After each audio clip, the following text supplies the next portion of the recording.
the healing journey has been really hard at times.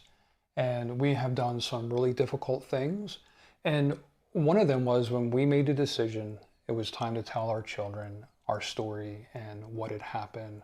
I was so wrecked. I knew that Rebecca's stepfather had hurt her as a child.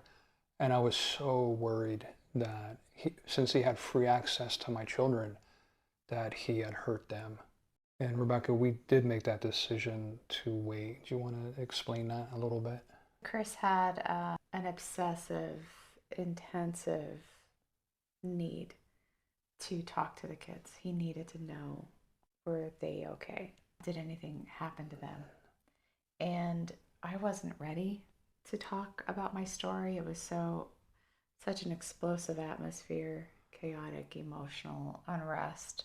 And we knew that telling them this is very unsettling and they would need help to navigate through this, and we weren't capable of doing that just yet at that time.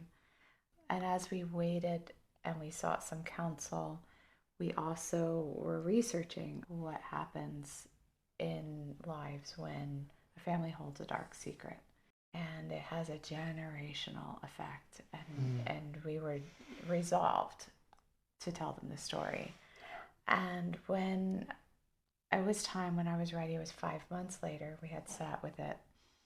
And I was scared that they were going to hate us for putting them in harm's way and holding this for so long. And they would have every right to feel anger or any emotion that they would have that might come up that was justified. And we don't. That was scary. We really didn't know what to expect, but we sat with them and we shared our story. And it was difficult for them. And at the end of the day, they were thankful that we told them the truth. And they said everything just made so much more sense. This gave way. That open door allowed Chris to make some apologies to the children that he felt like he needed to make. They were very receptive to that.